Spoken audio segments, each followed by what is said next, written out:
Ćao svima, ja sam Anja i u današnjem videu ću praviti slajm unazad, pa hajde da krenem. Znači prvo sam stavila aktivator, moj aktivator je bio borna kiselina, pa sam stavila losion, ovo je bio sa mirisom kokosa. Onda sam stavila tečni sapun, stavila sam 2 pumpice. Onda ovaj penasti sapun, njega sam stavila 3 pumpice. Onda ovu ljubičastu temperu iz Jamba. Penu za brijanje i na ovom snimku možete vidjeti da sam ja okrenula otvor na drugu stranu, da sam poprskala podlogu, to sam te kasnije skapirala. I zadnju stavku tu je lepak.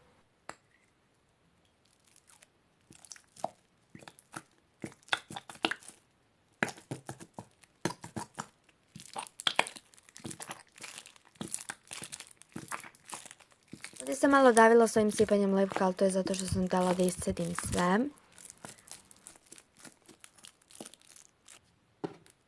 I kada sam sipala sve sastojke, onda sam krenula da mešam. Kao što možete vidjeti, s tim koja sam krenula malo da tapkam po toj peni.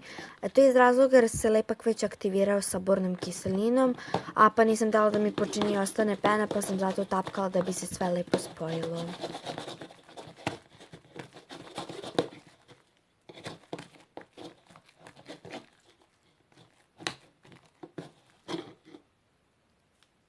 I evo kako je na kraju slajm ispao. Slajm se ne rasteže baš najbolje, to je zato što sam stavila previše borne kiseline, ali malo losiona će to popraviti.